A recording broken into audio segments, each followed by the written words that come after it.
It was Amos Kimunya's first day in Parliament since his return to the cabinet. While his new appointment as Trade Minister may have been celebrated elsewhere, in Parliament it has stirred a fresh controversy that could develop into a major showdown between the legislative and executive arms of government.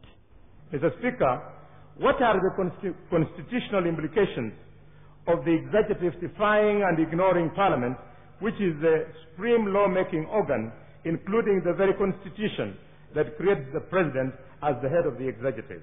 This is a country that recognizes separation of powers between three arms of government, the executive, the legislature, and the judiciary, and where, as in this case, the President is also a member of Parliament, and therefore is taken to have taken the decision we took in passing a vote of no confidence, whether he did not act in gross contempt of this House.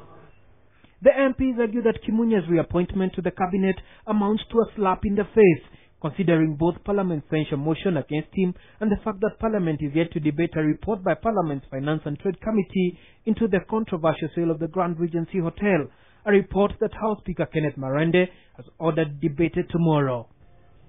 No independent institution in this country, commission, or any other authority has to date cleared Honorable Kimunya from the other grounds that culminated in his removal.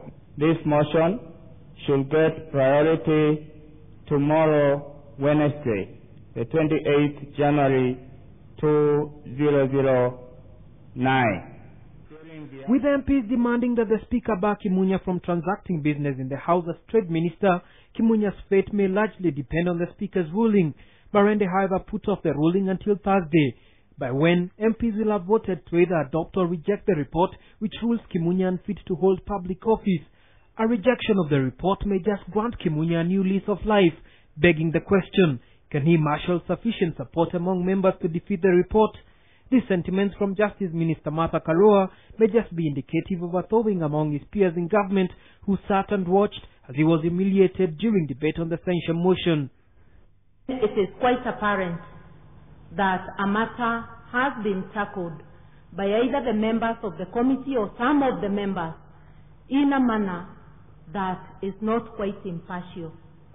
While Kimunya and his backers came out fighting following Parliament's passing of the censure motion against him, only a handful of those MPs had stood with him where it mattered most during Parliament's debate on that motion.